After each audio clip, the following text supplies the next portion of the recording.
तो हेलो दोस्तों, स्वागत है आप सभी का आपके अपने इस यूट्यूब चैनल में। आशा करते हैं आप सभी लोग स्वस्थ होंगे, मस्त होंगे और जबरदस्त होंगे। इसी के साथ हम आगे बढ़ते हैं आपके विद्युत चैप्टर में। आप लोगों का बोर्ड का पेपर बहुत ही पास आ गया है, दिसंबर चल रहा है, इसलिए आप सभी लोग पढ़ते रहिए, मेहनत से मन लगा के पढ़िए और साथ में कुछ खेलते रहिए, लेकिन ज़्यादा पढ़िए क्योंकि बोर्ड का पेपर बहुत ही पास आ गया है, इसलिए आपको पढ़ना बहुत ही ज़रूरी हो गया है। ठीक, आइए सबसे पहले आपको लेक्चर पे चलते हैं। आज देखिए हम पढ़ेंगे विद्युत वाला चैप्टर। हमने आपको कुछ बताया था, उसके बाद थोड़ा बहुत और रह गया था, उसके बारे में पढ़ लेते हैं। देखिए यहाँ पर लिखा है एक यूनिट। ठीक है, एक यूनिट क्या होता है? एक यूनिट आपको जो परिभाषा हमने लिखा है इसको पढ़ देते हैं। एक यूनिट विद्युत ऊर्जा की वह मात्रा होती है जिसमें 1 किलोवाट शक्ति वाले परिपथ, किसी परिपथ को अगर 1 घंटा तक हम प्रवाहित करेंगे, ठीक, कोई 1 किलोवाट वाला शक्ति का परिपथ है, उसमें 1 घंटा तक हम क्या करेंगे, विद्युत को प्रवाहित करेंगे, तो उसमें क्या होगा, उसे हम क्या कहेंगे, एक यूनिट कहेंगे। ठीक है, जैसे हम आपको अगर अभी दिखा दे कुछ, ठीक है, तो अभी देखिए, मान लीजिए आपका चार्जिंग होता है, ठीक, ये चार्जिंग है। यहाँ पर देखिए आपका कितना लिखा है, 33 वाट लिखा है। ठीक है, हमने आपको बताया था ना, यहाँ पर 33 वाट आपको दिख रहा होगा। ठीक, ठीक है, यहाँ पर देखिए 33 वाट लिखा है। हमने आपको बताया था कि 1 किलोवाट में कितने वाट होते हैं, बताइए 1 किलोवाट में कितने वाट होते हैं। देखिए 1 किलोवाट में आपके होते हैं 1000 वाट। ठीक है, हमने आपको बताया था 1 किलोवाट में कितना होता है, 1000 वाट। ठीक, यानी कि जो आपका 1 किलोवाट होता है वो 1 यूनिट के बराबर होता है। ठीक, जो 1 किलोवाट और 1 यूनिट दोनों क्या होते हैं, बराबर होते हैं। ठीक है, ये दोनों बराबर होते हैं। 1 किलोवाट में 1000 वाट होता है। ठीक है, अब कोई भी वस्तु है, मान लीजिए 33 वाट का है, 33 वाट का है ना, लेकिन हम मान लेते हैं कि ये 1000 वाट का है। मान लेते हैं चार्जिंग आपका 1000 वाट का है। अगर हम इस 1000 वाट के चार्जिंग में 1 घंटे तक कोई भी बिजली को प्रवाहित करेंगे, ठीक है, यानी कोई 1 किलोवाट की वस्तु है, उसमें क्या करेंगे, 1 घंटे तक इसमें बिजली को प्रवाहित कर रहे हैं। ठीक है, तो क्या होगा, इससे जो 1 घंटे में 1 यूनिट का बिल गिर जाएगा। ठीक है, 1 यूनिट का खर्चा गिर जाएगा, वही आपका होता है 1 यूनिट। ठीक, कोई भी वस्तु है, कोई इलेक्ट्रिक सामान है, उसका जो पावर है, क्षमता है, 1000 वाट है, उसमें हम 1 घंटा तक उसको यूज कर रहे हैं। हीटर जानते हैं ना, हीटर, ठंडी में तो हीटर हो गया, सबको आग सेकने के लिए काम होता है, वो हीटर रहता है। अब उसका मान लीजिए क्षमता आपका है, शक्ति कितना है, 1000 वाट है। ठीक, तो उसको 1 किलोवाट है, उसको हम 1000 वाट है, उसको 1 घंटा तक चलाएं, अपना सेक रहे हैं मस्त का बैठ के ठंडी में। ठीक है, तो 1 घंटा चलाएं तो उसका जो बिल गिरेगा, 1 यूनिट बिल गिरेगा। ठीक, यही आपका होता है 1 यूनिट। ठीक है, अब देखिए 1 यूनिट बराबर हम आगे लिखते हैं, 1 यूनिट बराबर होता क्या है। ठीक, इसको साइड में रखते हैं थोड़ा सा। ठीक है, इसको रख दिए उधर। देखिए 1 यूनिट आपका हो जाएगा, 1 यूनिट किसके बराबर होता है, 1 किलोवाट घंटा की। ठीक है, ये हो जाए 1 किलोवाट घंटा, इंटू में आपको आ जाएगा 1 घंटा। ये हो गया, मैंने आपको बताया था 1 किलोवाट में 1000 वाट होते हैं।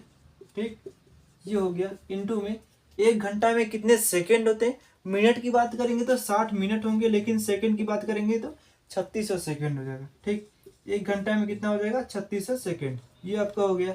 ठीक, ज़्यादा ही लिख दिए भाई। ठीक, ये हो गया 3600 सेकंड हो गया आपका। अब देखिए इन दोनों का गुणा कराते हैं, गुणा कराएंगे, 36 हो गया, 1 2 3 इधर, 2 इधर, 5 हो गया, 1 2 3 4 5, 5 0 आपको आएगा वाट इंटू सेकेंड। ये हो गया, एक वाट इंटू सेकेंड हो गया। अब इसको हम क्या लिखते हैं, मानक रूप में लिख देते हैं अच्छे से सुधार के। उसका आपका हो जाएगा क्या, देखिए लिखेंगे तो आपका आएगा 3.6 इंटू 10 के पावर 6 जूल हो जाएगा। ठीक है, जूल, यही आपका बराबर होता है किसमें, 1 यूनिट में। 1 यूनिट में कितना होता है, 3.6 इंटू 10 के पावर 6 जूल होता है। यही आपका क्या होता है, किलोवाट और जूल में संबंध भी यही होता है इसे।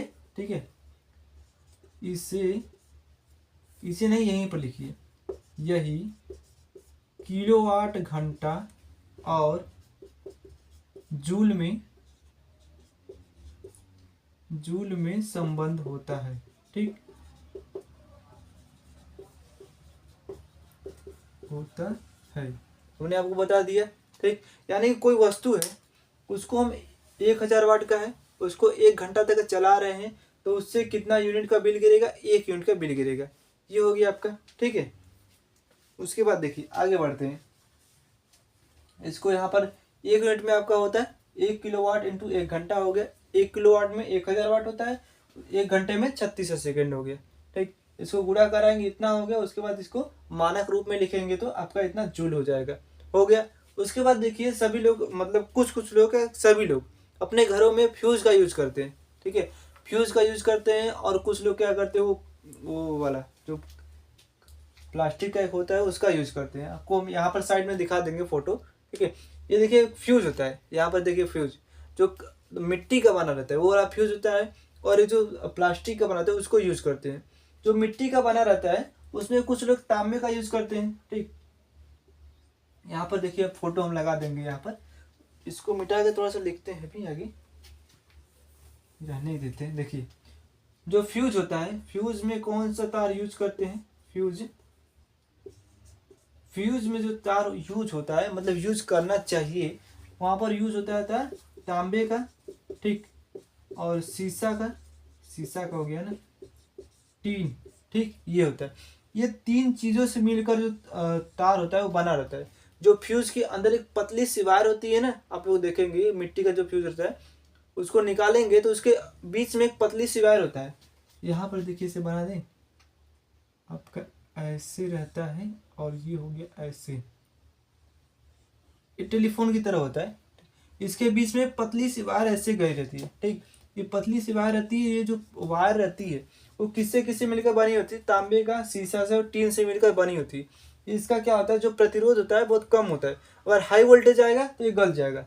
ठीक है, हाई वोल्टेज आएगा तो ये गल जाएगा। तो गल जाएगा तो हमारे घर की जो लाइटें हैं वो सब बच जाएंगी, वो सब जलेंगी नहीं। इसमें कुछ लोग क्या करते हैं, पैसा बचाने के लिए यही नॉर्मल तार का यूज कर देते हैं। जब नॉर्मल तार का यूज करेंगे, हाई वोल्टेज आएगा, ये गलेगा नहीं, आएगा धड़ाम से, आपका जो टीवी, पंखा, फ्रिज, कूलर आएगा सब उड़ जाएगा, खत्म हो गया। यानी कि कुछ रुपए बचाने के चक्कर में सभी अपना पूरा खत्म कर देते हैं। इसलिए इसका यूज नहीं करना चाहिए। जो यहाँ पर जिससे फ्यूज का तार बना होता है उसका आपका लगाकर यूज करना चाहिए। ठीक है, अब आपको हम दिखा देते हैं कुछ कि हमारे घरों में एक एमसीबी होता है। ठीक है, एमसीबी आपको दिखा देंगे वहाँ पर, यहाँ पर रखे हैं एमसीबी आपके लिए। ठीक है, बहुत मेहनत से मिला है, देखिए। उसके बाद यहाँ पर लिखे ये आपका एमसीबी है। ठीक है, इसको यहाँ पर रखते हैं। ये हमने आपको एमसीबी दिखाया। ये एमसीबी क्या करता है, जब भी अगर घर में कभी शॉर्ट सर्किट होता है, ठीक, शॉर्ट सर्किट होगा तो यहाँ पर से अपने यहाँ पे गिर जाता है, गिर गया। फिर इसको क्या करते हैं, कोई जाएगा, मतलब हम लोग गए, फिर यहाँ पर देख लिए घर में जो भी गड़बड़ी है उसको सही कर दिए, फिर इसको चालू कर देते हैं। ये अंदर से करता क्या है, इसके अंदर यहाँ पर देखिए कुछ बना हुआ है। ये अंदर से करता क्या, जब भी यहाँ पर शॉर्ट सर्किट होता है, ठीक, इसके अंदर थोड़ी सी चिंगारी उठती है। चिंगारी उठती है तो इसका जो यहाँ पर इसको गिराने वाला स्प्रिंग रहता है, ठीक, स्प्रिंग को क्या करता है, अपने आप खींच देता है। खींचने पर ये नीचे धीरे, देखिए इसको छुएंगे, बस टच करेंगे, देखिए नीचे अपने आप आ गया, बहुत झटके में आ गया। यानी कि ये अपने आप नीचे आ जाता है। इसलिए इसका यूज करते हैं कि अगर घर में कोई नहीं है, ठीक, छोटे बच्चे खेल रहे हैं, कुछ हो गया, तार वहां से कट गया, तो अपने यहाँ पर जब वहां पर ज्यादा बिजली खपत होगी तुरंत ही अपने आप नीचे गिर जाएगा। नीचे गिर जाएगा तो क्या होगा, हमारे घर के जो कोई किसी को करंट नहीं लगेगा। ठीक है, इसलिए इसका यूज हम ज्यादातर इसी का घर में यूज करते हैं। और ये मतलब उससे तो अच्छा ही है, कभी इसको बंद कर दो, चालू कर दो आराम से। ठीक है, इसीलिए एमसीबी का यूज करते हैं कि उसको घर में कोई नुकसान ना हो। तो यहाँ पर देखिए इसको हमने बता दिया। आगे 2-3 सवाल लेते हैं। आपका थ्योरी था, थ्योरी खत्म हो गया। 2-3 सवाल लेते हैं, उसके बाद इसको यहीं पर समाप्त कर दें। ठीक है, इसको मिटा दे, अभी आगे बताते हैं। हाँ, तो देखिए उसके बाद हमने यहाँ पर कुछ महत्वपूर्ण सूत्र लिखे हैं। ठीक है, कुछ फॉर्मूले लिखे हैं। यहाँ पर हमने आपको टोटल 9 फॉर्मूले लिखे हैं। 9 फार्मूला आपको याद कर लेंगे। ठीक है, ये फार्मूला अगर याद कर लेंगे तो विद्युत में से ऐसा कोई प्रश्न नहीं छूटेगा जो आप नहीं कर पाए। ठीक, इसी फार्मूले में से सभी आएंगे आपको प्रश्न। ठीक है, अब यहाँ से फार्मूले को देख लेते हैं, फार्मूला है क्या क्या। देखिए यहाँ पर पहला फार्मूला है I बराबर Q/टी। जो धारा का मान होता है वो धारा का मान आवेश और समय के बीच में कैसे निकालेंगे। अगर आवेश दिया है, समय दिया है, तो धारा कैसे निकालेंगे, ये आपका फार्मूला हो गया। यानी कि धारा वाले, ये फार्मूला कौन सा है, धारा का, ठीक।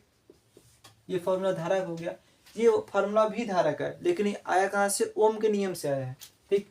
अगर इसको उल्टा करेंगे तो इसका आर को उधर भेजेंगे, आर बराबर आ जाएगा V अपान में आई, ठीक।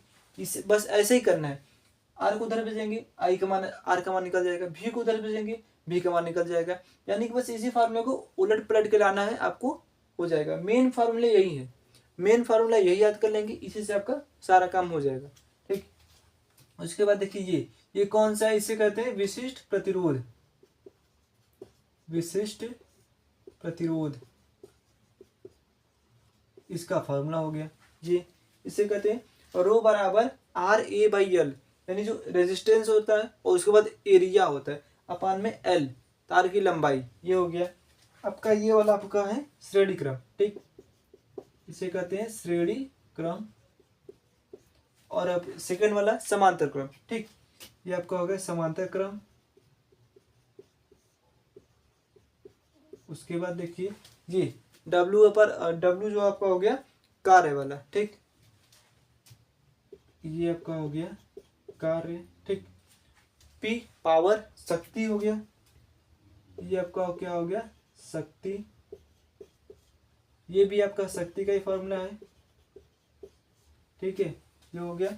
उसके बाद ये आपका देखिए यहाँ पर कुछ लिखे महत्वपूर्ण वाला, ये आपका कौन सा है महत्वपूर्ण, इसको याद करिएगा, ये बेसिक लाइफ में काम आएगा, ठीक। एक यूनिटो नहीं यूनिट, ठीक, यूनिटों की संख्या सही लिखा है, ठीक। कोई भी यूनिट होता है, 1 यूनिट 2 यूनिट 4 यूनिट कैसे भी निकालेंगे, उसकी संख्या हम कैसे निकालेंगे, ठीक, उसी को हम फॉर्मूला लिखे हैं। अगर कोई बल्ब है, ठीक, कोई बल्ब है 20 वाट का बल्ब है, 10 घंटा जल रहा है दिन में, तो उसका कै रुपया गिरेगा, उस वही निकालने के लिए फॉर्मूला यहाँ पर लिखे, ठीक। इसका देख लीजिए, थोड़ा सा बता रहे हैं अभी। मान लीजिए कोई बल्ब है, ठीक, कोई बल्ब है, बल्ब का है आपका कितने वाट का बल्ब है भाई, ये देखिए बल्ब है, मान लीजिए ये बल्ब आपका कितना है 100 वाट का, ठीक, 100 वाट का बल्ब है, दिन में 10 घंटा यूज कर रहे हैं, 10 घंटा यूज कर रहे हैं।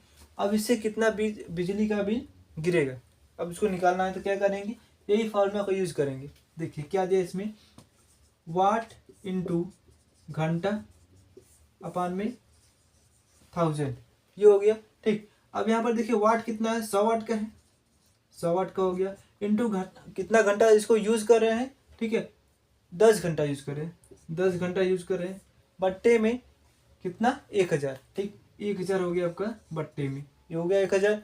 इसको काटेंगे 1 0 2 0 कट गया, 1 0 यहाँ से कट गया, ठीक। यानी जो आपका यूनिट निकल के आएगा, कितना यूनिट निकल के आएगा आपका, 1 यूनिट निकल के आएगा, ठीक, 1 यूनिट, 1 यूनिट हो गया। अब गांव में देखते हैं तो गांव में कम से कम 3 रुपया 3.5 रुपया 4 रुपये 1 यूनिट का रहता है, ठीक, गांव में 4 रुपये 1 यूनिट का रहता है, और बाकी शहर में कुछ ज़्यादा रहता है, ठीक। तो 1 यूनिट का हो गया आपका, एक दिन 10 घंटा यूज कर रहे हैं तो 1 यूनिट गिरा, यानी कि 4 रुपया गिरा। एक दिन यूज कर रहे हैं तो एक दिन का कितना हो गया आपका, एक दिन का 4 रुपया हो गया, ठीक। ऐसे 30 दिन का कितना हो गया निकालेंगे आपको, ठीक, 30 दिन का आप करेंगे, 30 गुणे 4, 4 3 12, 120 रुपये, ठीक। यानी कि अगर कोई बल्ब है, कोई बल्ब 100 वाट का है, उसको 10 घंटा रोज यूज कर रहे हैं, 1 महीना का उसका 120 रुपया गिर जाएगा। इसी तरह किसी भी अपने जो भी कोई बल्ब, फ्रिज है, कूलर है, एसी है, पंखा है, जो सब भी है, उसका क्या करते हैं हम, निकाल के यूनिट निकाल लेके उसके बाद कितना पैसा गिरेगा वो कैलकुलेट कर सकते हैं, ठीक। इसको आप लोग स्क्रीनशॉट ले लीजिएगा, बहुत ही महत्वपूर्ण है, ठीक। ये फॉर्मूला आप पूरे का पूरा स्क्रीनशॉट ले लीजिएगा। उसके बाद कल हम आएंगे तो सभी पर एक एक सवाल बताएंगे, उसके बाद आपका चैप्टर कंप्लीट हो सकता है, ठीक है। इसी के साथ हम इसको यहीं पर समाप्त करते हैं, मिलते हैं अगले वीडियो में, तब तक के लिए बाय बाय, टेक केयर। ऐसे और अमेजिंग वीडियो देखने के लिए हमारे चैनल को सब्सक्राइब जरूर करें। Thank you for watching.